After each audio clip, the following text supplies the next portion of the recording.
សូមគោរពឯកឧត្តមលោកជំទាវលោកស្រីប្រិមិត្តទូរទស្សនិកជនជាទីគោរពនិងជាទីមេត្រីតទៅនេះសូមអញ្ជើញប្រិមិត្តទូរទស្សនិកជនតាមដានទស្សនាព័ត៌មានអាស៊ីអាគ្នេយ៍ពេលយប់របស់ស្ថានីយ៍ទូរទស្សន៍អាស៊ីអាគ្នេយ៍ដែលមានមាតិកាសំខាន់ៗដូចតទៅជាបឋមសូមអញ្ជើញប្រិមិត្តទូរទស្សនិកជនតាមដានទស្សនាព័ត៌មានជាតិនៅរសៀលម្សិលមិញនៅវិទ្យាស្ថាន ST Clement ស្ថិតនៅអគារលេខ102ផ្លូវលេខ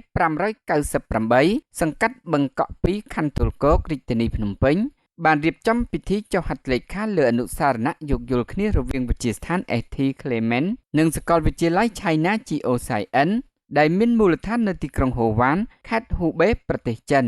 ពិធីចុះហត្ថលេខានេះត្រូវបានធ្វើឡើងរវាងថ្នាក់ដឹកនាំជាន់ខ្ពស់នៃស្ថាប័នអប់រំទាំងពីរដែលខាងវិទ្យាស្ថាន ST Clement តំណាងឲ្យឯកឧត្តមបណ្ឌិតនួនសំភារអនុប្រធានក្រុមប្រឹក្សាភិបាលនិងខាងភាគីសាកលវិទ្យាល័យ China GeoScience តំណាងដោយលោកសាស្ត្រាចារ្យបណ្ឌិតវ៉ាងយ៉ាន់ស៊ីនជាប្រធានសាកលវិទ្យាល័យ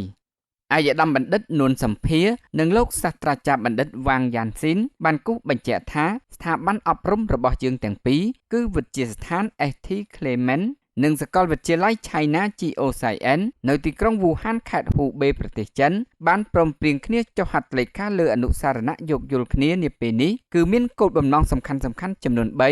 មួយស្ថាប័នអប់រំទាំងពីរធ្វើការផ្លាស់ប្ដូរនិស្សិតគ្នាទៅវិញទៅមកមានន័យថាវិទ្យាស្ថាន ST Clement នឹងបញ្ជូនសិស្សរបស់ខ្លួនទៅសិក្សារយៈពេលខ្លីឬសិក្សាកម្រិតវិញ្ញាបនបត្រជាន់ខ្ពស់នៅសាកលវិទ្យាល័យ China GeoScience នៅទីក្រុងហ៊ូវ៉ាន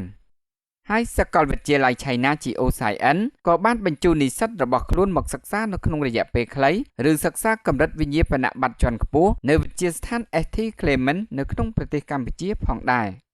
ពីស្ថាប័នអប់រំទាំងពីរនឹងធ្វើការផ្លាស់ប្ដូរបុគ្គលិកគ្នាទៅវិញទៅមកមានន័យថាបុគ្គលិករបស់វិទ្យាស្ថាន ST Clement នឹងត្រូវបញ្ជូនទៅសិក្សាការងារនៅសាកលវិទ្យាល័យ China GeoScience ដើម្បីដកបទពិសោធន៍រវាងគ្នានឹងគ្នាហើយសាកលវិទ្យាល័យ China GeoScience ក៏នឹងបញ្ជូនបុគ្គលិករបស់ខ្លួនមកបំពេញការងារនៅវិទ្យាស្ថាន ST Clement ដើម្បីដកបទពិសោធន៍ក្នុងគោលបំណងពង្រឹងការដឹកនាំនិងការគ្រប់គ្រងស្ថាប័នអប់រំទាំងពីរឲ្យកាន់តែល្អប្រសើរថែមទៀត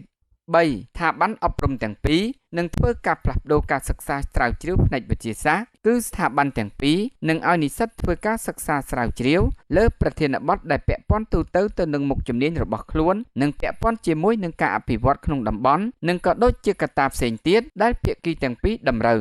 លោកសេកសែលជានាយកស្ដីទីនៃវិទ្យាស្ថាន ST Clement បានបញ្ជាក់បន្ថែមថាវិទ្យាស្ថាន ST Clement គឺជាផ្នែកមួយនៃស្ថាប័នអប់រំ ST Clement អន្តរជាតិដែលកំពុងប្រតិបត្តិការនៅបណ្ដាប្រទេសមួយចំនួនដូចជានៅប្រទេសស្វីស លីបេរីយ៉ា ញូអេ សូម៉ាលីនិងប្រទេសព្រឹទ្ធីវេស ឥណ្ឌីម្យ៉ាងវិញទៀតវិទ្យាស្ថាន ST Clement មានដៃគូសហការជាង20ស្ថាប័ននៅជុំវិញពិភពលោកដែលទទួលស្គាល់កម្មវិធីសិក្សារបស់វិទ្យាស្ថាន ST Clement នៅកម្ពុជាការបញ្ចប់ការសិក្សាថ្នាក់បរិញ្ញាបត្រនៅវិទ្យាស្ថាន ST Clement នៅកម្ពុជាគឺនិស្សិតអាចបន្តការសិក្សាថ្នាក់អនុបណ្ឌិតនៅសាកលវិទ្យាល័យមួយចំនួនក្រៅប្រទេសដូចជាប្រទេសស្វីសអាមេរិកកាំងអង់គ្លេសជាដើមលោកស្រីប្រិមិត្តទូរទស្សនិកជនជាទីគោរពនិងជាទីមេត្រីព័ត៌មានអាស៊ីអាគ្នេយ៍ពេលយប់ដែលលោករាជទស្សនបានតាមដានទស្សនានៅពេលនេះចាប់តែប៉ុណ្ណេះ